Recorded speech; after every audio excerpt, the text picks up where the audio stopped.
Hello সবাইকে, তোমরা কেমন আছো সবাই? রান্না কুটির আজকে তোমাদের জন্য ভিন্ন স্বাদে ভিন্নভাবে একটা নতুন রেসিপি নিয়ে এসছে। কি ভাবতে বসে গেলে নাকি তোমরা? না না, সবার বাড়িতে শীতকালে এটা কিন্তু নিত্যদিনের একটা সবজি। ওই যে ছবি দেখে বুঝেই গেছো নিশ্চয়ই। আমাদের সকলের শীতের রোজকারের তরকারি এই ফুলকপি। হুম, তবে আজকে কিন্তু রান্নাকুটির তোমাদের সাথে ফুলকপির একটা দারুণ রেসিপি নিয়ে চলে এসেছে, ফুলকপির রোস্ট। তবে আর দেরি কেন, চটজলদি শুরু করে দিই আমাদের আজকের এই রান্না। প্রথমেই আমরা ফুলকপিটা কেটে নেব। একটু বড় সাইজে কাটতে হবে কিন্তু, নইলে বেশি ছোট হয়ে গেলে গলে যাবে। ফুলকপি কাটা হয়ে গেলে একটা প্যানে পরিমাণ মতো জল ও সাথে লবণ দিয়ে ফুলকপিগুলো একটু সিদ্ধ হতে বসিয়ে দেব।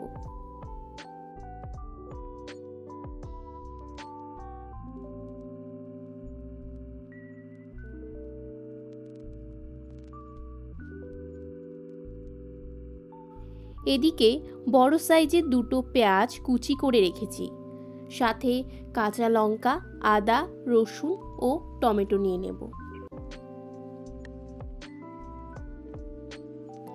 গুঁড়ো মশলার জন্য এখানে নেওয়া হয়েছে গোটা গরম মশলা, হলুদ, জিরে গুঁড়ো, ধনে গুঁড়ো আর কাশ্মীরি লঙ্কা গুঁড়ো।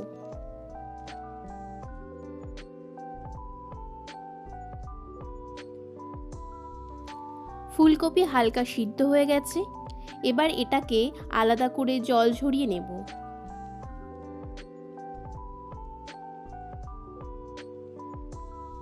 এবার প্যানে সাদা তেল গরম করে তাতে সিদ্ধ করে জল ঝরিয়ে রাখা ফুলকপিগুলো সামান্য লবণ দিয়ে একে একে আমরা ভেজে নেব।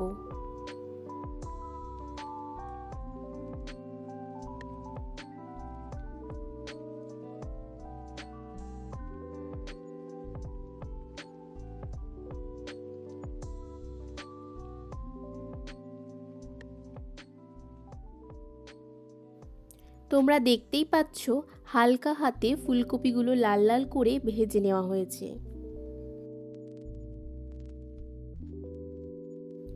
এবার প্যানে সাদা তেল গরম করে তাতে কুচানো পেঁয়াজগুলো ভালো করে ভাজতে হবে।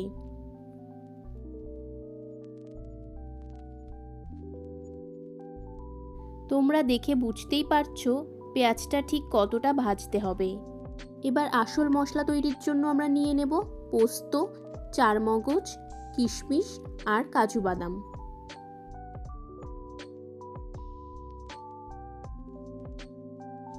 ভেজে রাখা পেঁয়াজের সাথে এবার পোস্ত, চারমগজ, কাজু বাদাম আর সাথে টক দই দিয়ে একটা ভালো করে পেস্ট তৈরি করে নেব। এখানে মনে করে রাখতে হবে আমরা কিন্তু জল ব্যবহার করব না, আর টক দই কিন্তু অবশ্যই তোমাদের দিতে হবে। সব বাটাগুলো এখানে এক জায়গায় করে নিয়েছি, টমেটো বাটা, কাঁচা লঙ্কা, আদা রসুন বাটা, পোস্ত, কাজু বাদাম, চারমগজ, দই দিয়ে বাটা। এবার প্যানে তেল গরম করে তাতে গোটা গরম মশলা আর তেজপাতা ফোড়ন দিয়ে তাতে লঙ্কা, আদা রসুন বাটাটা আমরা দিয়ে দেব। এটা একটু ভাজা ভাজা হয়ে গেলেই তারপরে আমরা দেব টমেটো বাটা।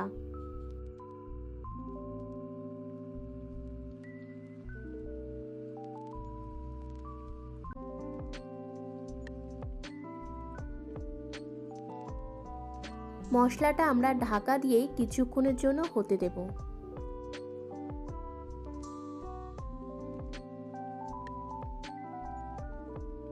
এবার এর মধ্যে আমরা হলুদ, জিরে গুঁড়ো, ধনে গুঁড়ো আর কাশ্মীরি লঙ্কা গুঁড়ো দিয়ে দেব।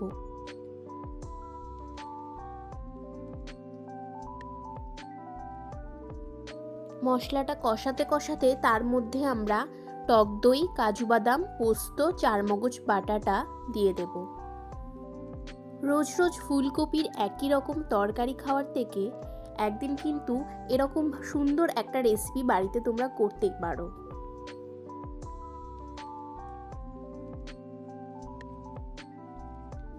এবার এর মধ্যে স্বাদ মতো একটু লবণ আর সামান্য একটু চিনি ছড়িয়ে মশলাটাকে ভালো করে কষাতে হবে।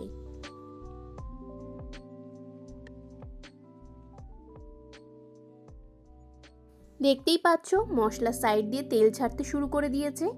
আমাদের মশলা কষানো রেডি।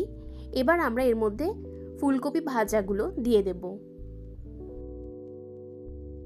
এরকম ফুলকপি রোস্ট একবার খেলে ফুলকপি খাবে না এটা কিন্তু আর কেউ বলবে না।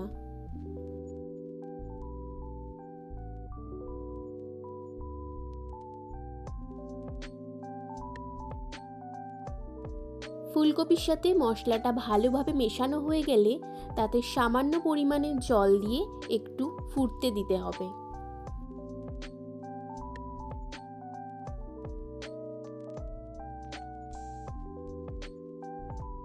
এরপর রেখে দেওয়া কিশমিশগুলো একে একে এর উপরে ছড়িয়ে দেব।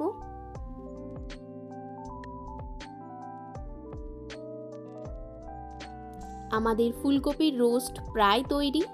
কত সুন্দর একটা রং এসছে তোমরা নিজেরাই দেখতে পাচ্ছ। আমাদের ফুলকপির রোস্ট তৈরি। এবার গরম মশলা ছড়িয়ে এটাকে আমরা নামিয়ে নেব।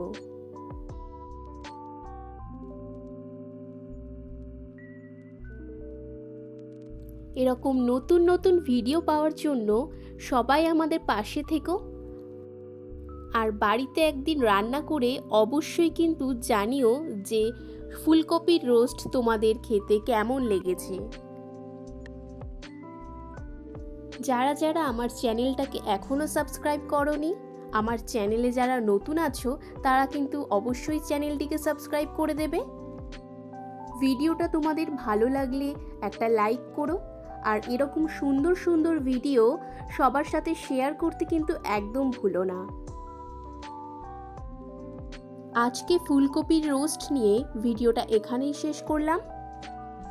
পরের ভিডিওতে আবার তোমাদের সঙ্গে দেখা হবে। সবাই ভালো থেকো, সুস্থ থেকো আর এভাবেই আমাদের পাশে থেকো।